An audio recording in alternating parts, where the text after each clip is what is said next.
How did Bangladesh become a Muslim majority nation? Join me as we explore the journey of Islam in this region, from its early influences to its firm establishment, from the Asian past to the modern era. Watch till the end for the best part.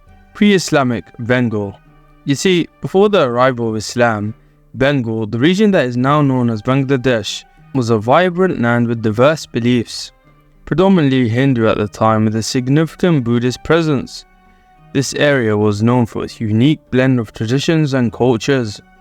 Bengal was a part of various powerful empires at the time, such as the Maurya and Gupta empires, which were known for their advanced civilization and thriving trade routes. The people worshipped a bunch of Hindu deities and practiced Buddhism extensively, especially during the reign of the Pala dynasty or the Pala Empire. This dynasty or empire was a major supporter of Buddhist institutions and universities. This was about to change, however. The early Islamic influence. Through early trade contacts, Arab traders and merchants navigating the Bay of Bengal did not only bring about trade, they also brought about their religion. By the 8th century, small Muslim communities had begun to emerge along the coastlines. These early Muslims were mostly traders and sailors who established settlements and mosques in port cities. These interactions were largely peaceful and economic, to be honest, laying the foundation for Islam's gradual acceptance among the local populace. The presence of these early Muslims introduced new cultural and religious dynamics to the region. Recently, there have been Abbasid coins found in Chittagong, which shows how early these interactions really took place. Let's jump ahead though. The Delhi Sultanate. Some hate the Delhi Sultanate, some love it, but they all admit everything changed with their conquest in the 13th century. This period marked the beginning of a more structured Islamic governance and laid the foundations for the spread of Islam in the Bengal region. The turning point came when Bakhtiyar Khalji, a military general of the Delhi Sultanate, led a military expedition, to be exact, that would forever change the region. In 1204, Khalji launched a swift and daring raid from Bihar and Bengal, capturing the city of Nadia, which is now in West Bengal. With surprising ease, however, his conquest did not stop there.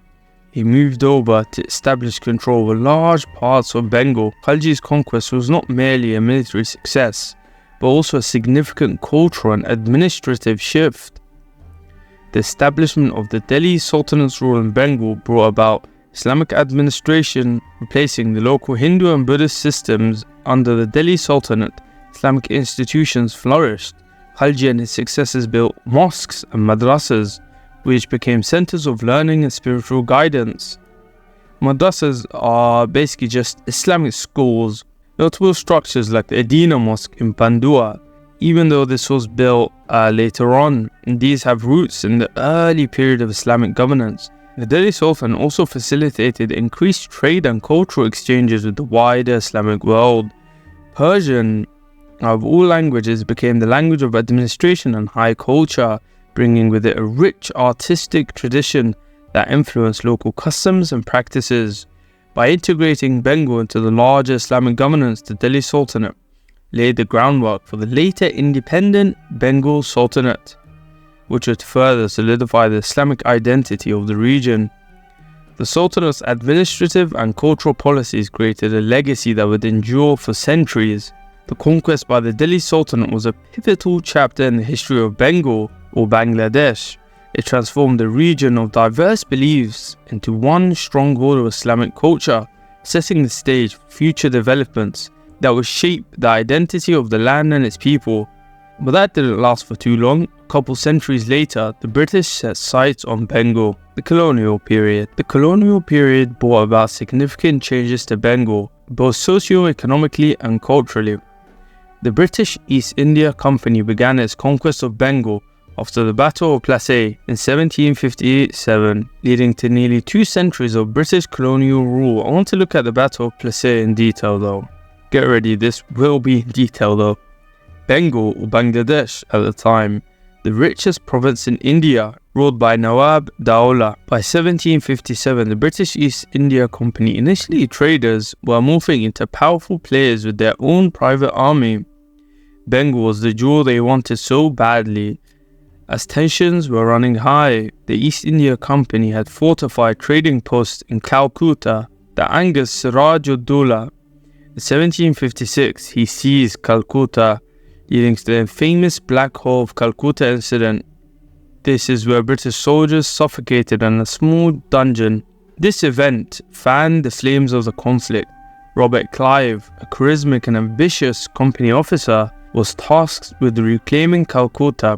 Clive saw opportunity for something bigger, however, a chance to overthrow Siraj and install a puppet ruler. Clive found a willing ally, Mir Jafar, Siraj's commander-in-chief. A secret pact was forged. Mir Jafar would betray Siraj in exchange for the throne of Bengal. This conspiracy set the stage for the Battle of Plassey on a hot and humid morning in June the 23rd, 1757. The two armies faced off near the village of Plassey by the banks of the Bahkrita River. Siraj commanded around 50,000 troops, including war elephants, against Clive's modest force of 3,000 soldiers, which had artillery. The battle began with a skirmish. Siraj's forces launched a frontal attack. Clive's troops held their ground, using their superior artillery to fend off the assault. But the real drama, however, was unfolding behind the scenes. Mir Jafar, following the secret agreement, held back his substantial contingent of 20,000 troops. This hesitation created confusion and weakened Siraj's resolve. Seeing his trusted general not engaging, Siraj's confidence wavered. As the day progressed, sudden rainfall drenched the battlefield. Siraj's troops, unable to protect their gunpowder, found their cannons useless. Meanwhile, the British, having wisely covered their ammunition, continued their bombardment with precision. Siraj panicked and fled the battlefield, sealing his fate and the fate of Bengal.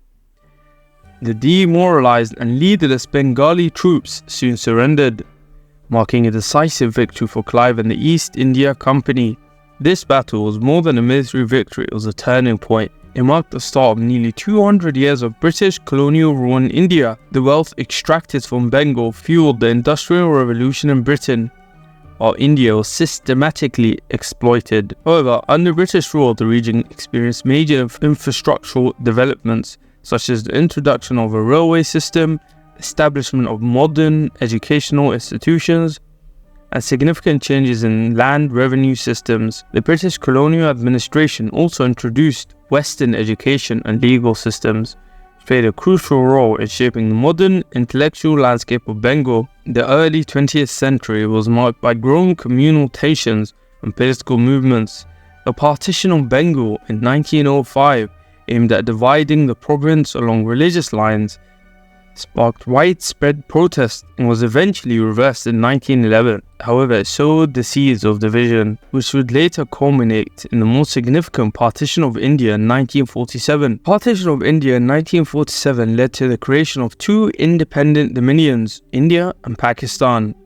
Bengal was split into West Bengal, which remained a part of India, and East Bengal, which became East Pakistan. The growing tensions eventually culminated in the Bangladeshi Liberation War of 1971. East Pakistan declared independence, leading to a very brutal conflict. After 9 months of intense fighting and significant loss of life, Bangladesh emerged as an independent nation on December 16th, 1971. Since its independence, Bangladesh has worked towards rebuilding and establishing its identity as a sovereign nation. Over the years, the country has made significant strides in various sectors, including agriculture, textiles, and technology, transforming itself into a rapidly developing economy. As the country continues to grow and thrive, it remains deeply connected to its rich cultural heritage and the principles that have shaped its identity throughout the years. Thank you for joining me on this exploration. Be sure to like, comment, and subscribe for more.